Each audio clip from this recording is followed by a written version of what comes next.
Welcome, and thank you for joining us for another episode of the Nonprofit Show. Today is a special episode because it is a nonprofit thought leader episode, and we have Sabrina Walker Hernandez with us today. Sabrina is the CEO of Supporting World Hope, and she is going to share with us the secrets of successful leaders. So make sure you stay with us for the entirety because Sabrina has a lot of wisdom to share with us. But before we dive into the conversation, we of course want to make sure that you know who we are as well. Julia Patrick joins us. She is the CEO of the American Nonprofit Academy and the mastermind behind the Nonprofit Show. So thank you to Julia for creating this wonderful opportunity for all of us. I'm Jarrett Ransom, your nonprofit nerd, CEO of the Raven Group, and I am grateful to serve alongside Julia as the co-host of the Nonprofit Show, going on 400 episodes strong, and really excited to continue these thought leader conversations because of our sponsors. We are so grateful and have a deep appreciation for each and every one of these companies. They exist to help you do more good. And they really do have, this base, this solid core to help you move your mission forward in your communities to help solve your community issues. So if you have not checked them out, make sure you do. They're phenomenal companies, phenomenal leaders. And one of them, Bloomerang, is also a sponsor for Sabrina coming up with her summit that we're going to hear a little bit more about. So let's jump into this conversation. Sabrina, welcome and thanks for joining us today. Thanks for having me here. I always love sitting down, talking to you lovely ladies. We all have opinions and you allow me to voice mine. You know what? I think that's why we were so attracted to you as a thought leader, because this is the thing. It's really frightening to sometimes tell the hard truth. And we don't all have to agree, but I think we need to hear some of these messages, and it's really hard.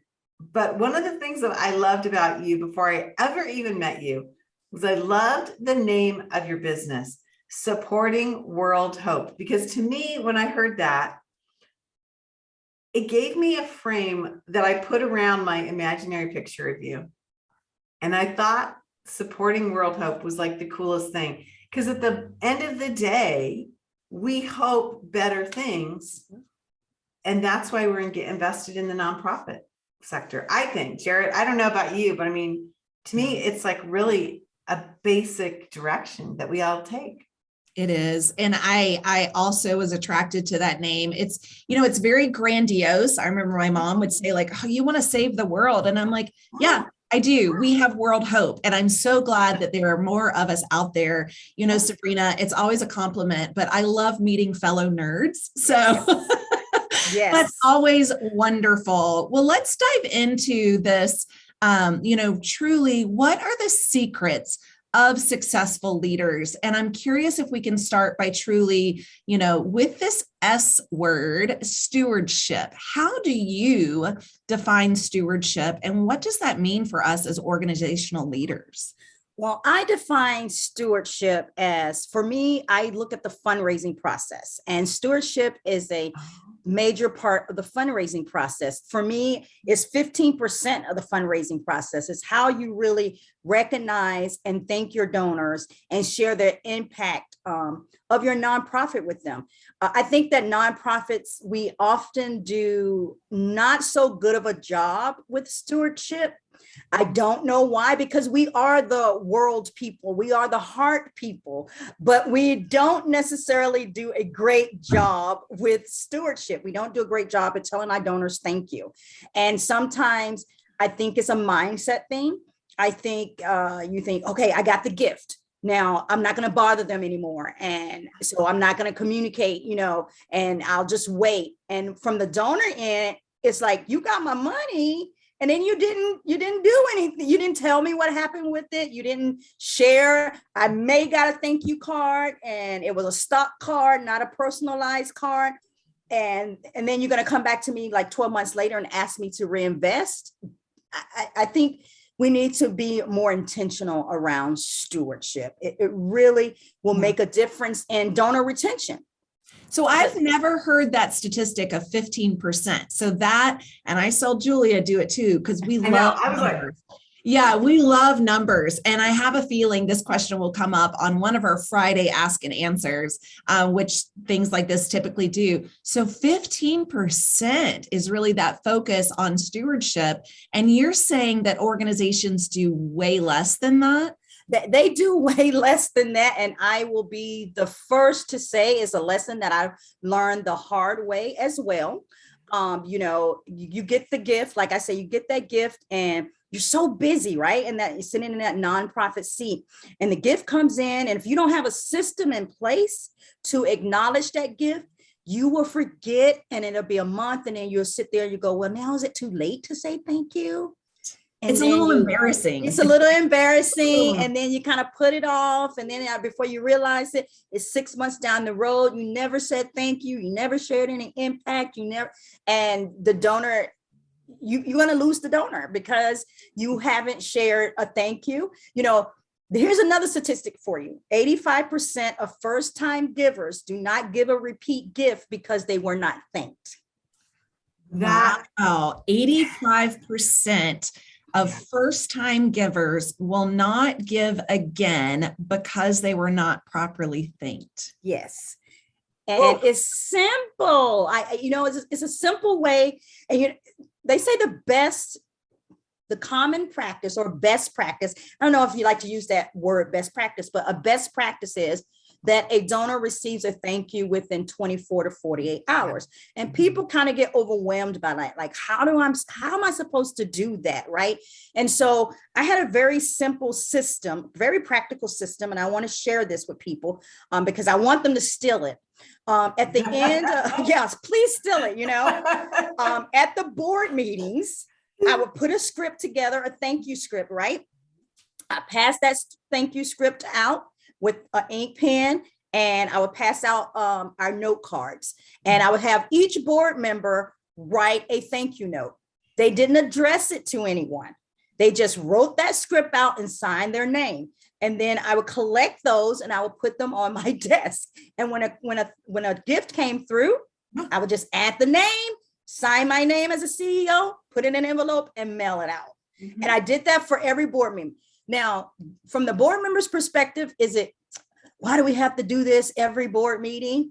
Probably, but they're been a part of the fundraising process because they're doing stewardship. And that's very key. Again, it's 15% of that process. And so that's what I would do to kind of minimize the pressure, right? That was one way. And because I was in youth services, now I know that's an advantage being in youth service. I get that. The other thing that I would do is I would have the kids write thank you cards as well, with all the misspellings, with everything. I didn't try to writing, all of that. I did not try. Somebody said, "You're going to send that out and it's spelled." I said, "It just proves we need more education." Right. Yes, we're going to send that out. Right, we're going to send that out. So I would have a stock of those too. That is brilliant. So I'm curious if you can talk a little bit more then about the board and how they play a role in the success of the leadership. And I'm curious if you have, some ideas maybe of where our board is falling short. So I think our board falls short. Some very clear things that I wanted to talk about around this topic. One is it's a privilege to serve on the board. Yes. So let's start there first, coming in with the mentality that it is a privilege. You are on this board to, provide the community with a needed program or access to a needed service. So it's not a burden to serve on a board, it's a privilege. And that's one. But when you are invited to serve on the board, one of the biggest fails, I think, is a lot of people check their business hat at the door. It's some things that board members will do in a nonprofit that they would never allow to have done in their business. Right. And I don't understand it because a nonprofit is a business. It is a not-for-profit business, and you still run it like a business if you want it to be successful. So do not check your business hat at the door. It's certain things like you would never, let's say you would never scale back on marketing in your for-profit business because you understand that in order to bring in revenue, you have to invest in marketing, right? Or you would never tell a nonprofit, your for-profit, about the client experience or the customer experience. You would try to make that as fluid as possible because that's what's going to bring continued business back to your business. And so don't check that business hat at the door. So, and a lot of board members think, well, I don't need board education, or, it's a nonprofit, I got this. But if you ask them 3 questions, most board members are going to get them wrong. The 3 questions I ask are, what is your nonprofit operating budget, even within $25,000? Can you tell me that? Another one I always ask is, what are the top 3 funding sources for the nonprofit?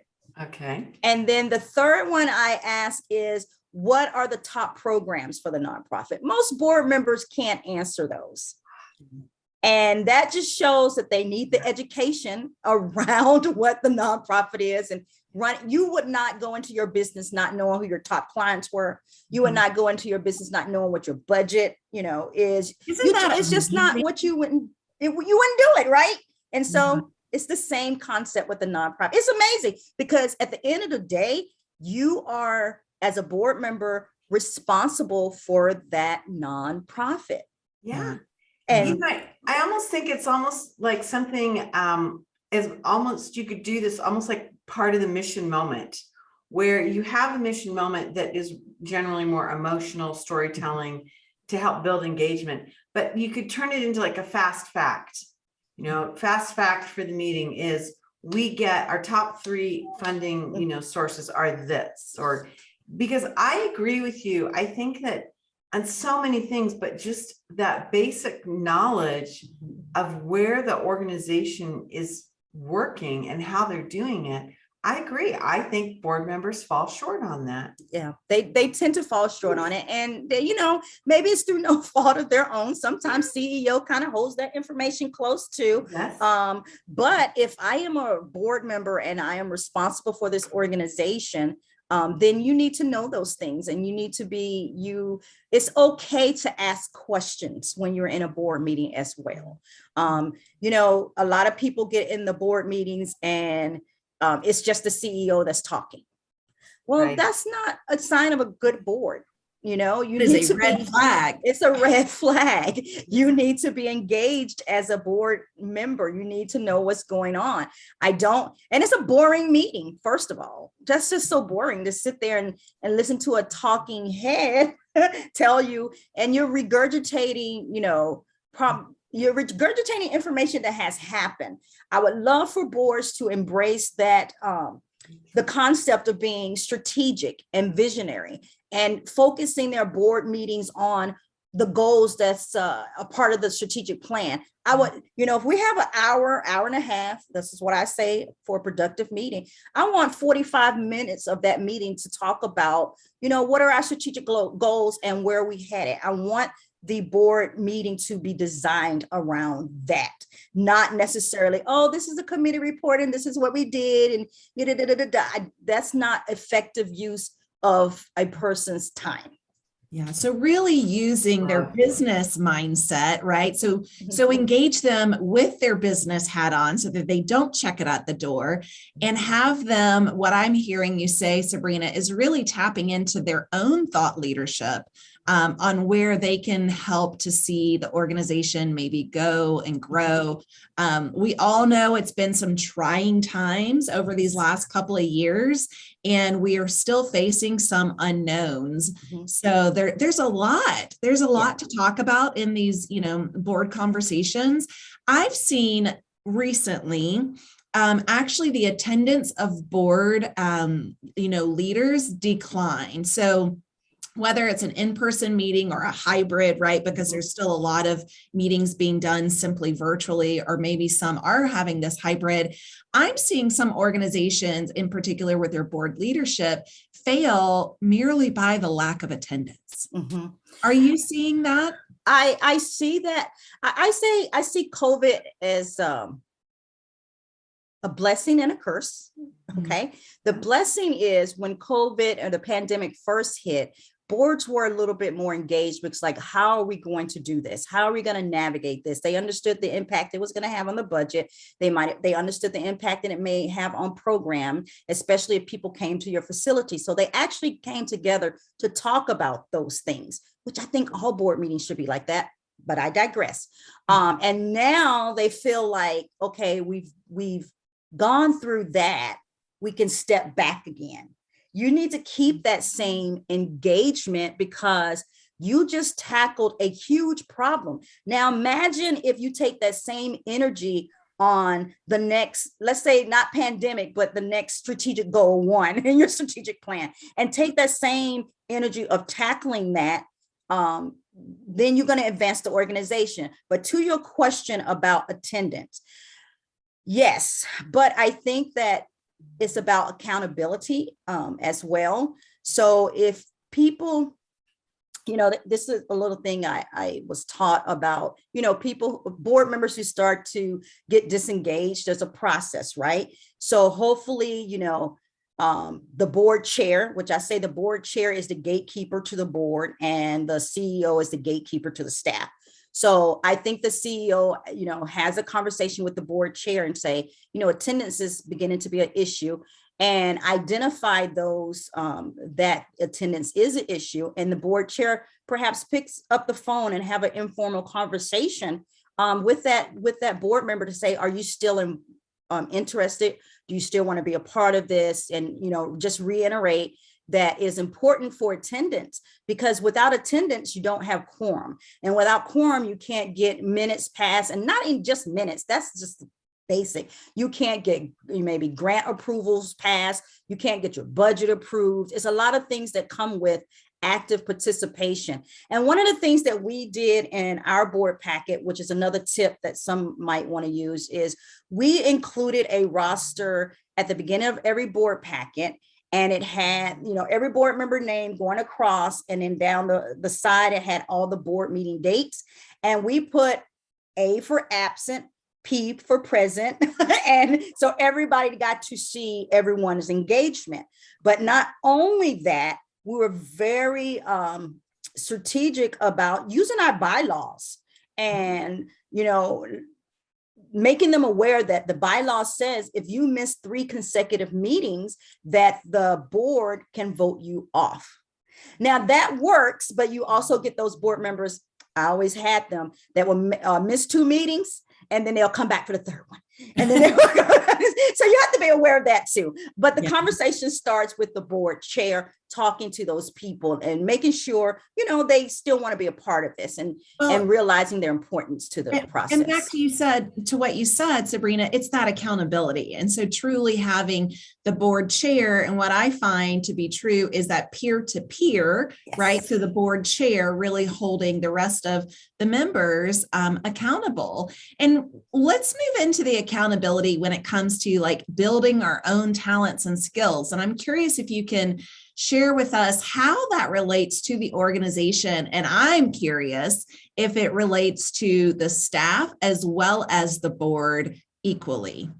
I think it relates to the staff and as well as the board equally, because again, if you want a dynamic board, you have to invest in their education as well, whether that's them, attending webinars, whether that's attending national conferences, whatever it is. I know with my organization, we invested I had like a $2.5 million budget. So we invested about $35,000 a year in development for the staff and for the board. There was just certain things that we knew that didn't matter, that our staff was going to attend, For us, we call them regional conferences or national conference. And we also had, if they had a particular issue, like some people just don't play well in the sandbox with others, we would look for a training that would help them, with conflict resolution. You cannot expect people to change their behaviors or increase their skill set if you don't provide them with training. Yeah. And so it was very important to do that.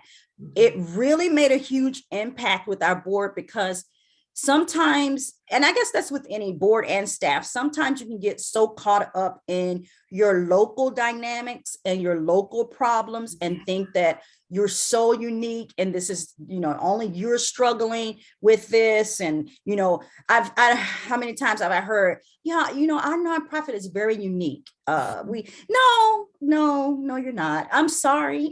I'm sorry. You just feel unique because you haven't gotten out there. You need to get involved with, go to a national conference, go and surround yourself, because what will happen is you'll discover that this organization has the same issue and this is how they dealt with it.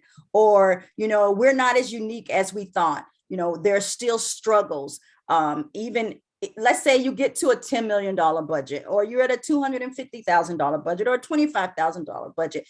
The struggles are still the same, just at a different level. So I've been to a conference where the $10 million, organization talk about, their struggle and how poor they are. And I'm looking at them like, you do realize you have a $10 million budget, and I'm coming in here and I like several more zeros than others. Right. But they talk about the same struggles. They talk about, engaging their board. They talk about, donor relations. They talk about the lack of fundraising. And so when you get out, and get into those atmospheres, you realize that you're not alone. Your organization is not alone. And one of the things that I really am going to encourage CEOs to do is to educate themselves around the nonprofit spectrum, because if you do that, then you will be able to, engage your board more. You'll be able to interact and grab the best from them, and grab the best from your staff as well, because sometimes we do things because this is the way they've always been done. And that's not good enough. It really, especially if you're trying to address, world issues, that's just not good enough. You need to get out and you need to see how other people are doing it. How are you going to advance your board if you are stuck in a limited mindset? So one of the things you said before we dove into this really robust episode and conversation, Sabrina, is you talked about this pyramid, and there are three key issues or three key areas that every organization, regardless of size, truly struggles with. And when we talk about getting out of our own local space, I know you have a summit coming up later this month, and you are talking about these three main areas. What were those? The three main areas are a board. That's the foundation. You got to have a good board. You got to have a strong board. And then you have fundraising and you have marketing. And that is going to be the perfect pyramid for your organization, regardless of the size of it. You got to start with the base, with the board. You gotta market, and you have to fundraise and all of these things assist each other. If you have a great board, they are on it with the fundraising, they're marketing, they're being ambassadors out there, they're being advocates for your organization. They are not afraid to fundraise. What I have learned over the course of time is fundraising becomes easier when people think or have the perception that you are a successful organization. And how do you get that perception of success is you market your organization. You are out there. You're in the newspaper. People don't read the newspaper anymore. Yes, they do. The donors read the newspapers. The donors that you want, read newspapers. Okay. So getting in the newspaper, being in television, getting on the radio, getting proclamations at your city council government. Those are all free and easy to do. And then that builds and lends to, fundraising. It's so much easier to ask for money when people say, oh yeah, I did see y'all in the newspaper. Oh yeah, I did see you, you did this interview, and they feel more confident in investing in your organization. Well, people want to be a part of a winning team, right? Yes. And I think Julia might have said that before, but people really do want to be a part of a winning team. Yes. I would love, we don't have much time, but I would love for you to share about your Building a Thriving Nonprofit Summit. It's coming up in 3 days. So if you could close us out, Sabrina, with telling us a little bit about this, what we can expect, where we can register, all the goods. Yeah, girl, 3 days. Woo, that's the first time that's been, solidified for me. Yes. So it's October the 26th through the 29th. And basically it's going to start at 10 a.m. in the morning and end at 1:15. And I'm very excited because I try to do 10 a.m. to catch all the coasts. Right. And all the timelines, but I'm very excited because each day, again, we're bringing in a specialist that is going to talk about board, that's going to talk about fundraising, and that's going to talk about marketing. And then we're going to end the day with a panel discussion. And the panel discussions are going to be great. They're going to be lessons from the field, which is going to be Tuesday through Thursday. And basically what I've done is identify some successful CEOs in the field who are, knocking it out of the park right now around fundraising, around marketing, and around the do's and don'ts of board, dealing with the board. So it's not me saying, 3 years ago when I was a CEO, this is what I did. It's people who are actually engaged and being successful now. And then on the last day, because of the pandemic and because we still, people think we're out of this, but we're not. So there's still some things that are being impacted, and we have to decide as an industry, are we going to go back to, I love in-person events. I do. But I think that there's some room for hybrid events. I think that nonprofits have found out, some who did it very well raised more money online than they did in an in-person event. But seems to me like they're all still racing to go back in person, which makes no sense. So anyway, Jared, you're going to be talking on that panel to give us some pointers around that. And I know that's a huge topic of conversation that I would love to have, because I'm like, why is everybody rushing back to these in-person events? It was less costly to do an online event and you raised more, but sometimes again, we do things because that's the way we've always done. Well, I am looking forward to nerding out on that panel. There are several guests at the summit that you have lined up that have also been guests here of the Nonprofit Show. So we are thrilled to see these leaders again, to continue to be of service throughout the nation. So this is a wonderful educational opportunity for CEOs, for board members, for staff. So when you are looking to build your own talents and skills and maybe get out of your little bubble, I hope that you will join me at the summit. Sabrina, this has been fantastic. You are a breath of fresh air. We are so grateful that you joined us today as the nonprofit thought leader. If you enjoyed Sabrina and all of her expertise, please check her out. Supportingworldhope.com is her website. She's a fantastic consultant here in our sector, and we are so grateful to have you on here for today's show. Thank you. It's been great. I love your website. I think it has some really interesting connecting points. It definitely will get you through to the conference, which tell me what the cost of being a participant is. So the initial cost of the conference is free, but you can upgrade to a paid VIP backstage pass, which is $97. And what that $97 is going to get you is access to the Zoom room. You're going to have lifetime access to all the recordings. You're going to get transcript. You're going to get a grant writing class with one of my very good friends, Felipe Salinas, who writes $1 million grants. He worked for the university. You will get a post training with me. I'll be talking about creating a culture of philanthropy. You're also going to get access to some membership, some discounts. Jared is doing something. So it's like a swag bag worth $5,400 of items. It's going to be, it's awesome. $97. So the return on that is quite large. Yeah. Sabrina was very generous in asking, if there was anything that we would be willing to share. So I think it's phenomenal. I wish you the best. I know I have a very small role in the summit, but I'm looking forward to that and grateful for the invitation. Yes. Thank you so much for accepting the invitation. And Julie, I'm going to put you on the spot right now. Next year, you're going to be on there. I'm just telling you. I will. I would have done it in a heartbeat, but I'm telling you, I have another speaking gig during that time. And so it's just been crazy. Wow. I always love Sabrina. I love your energy. I learned something new. Of course, I have eyeglass envy. Yes. I'm just witnessing to that. Here's Sabrina's information. She truly is a thought leader, and we hope that you reach out.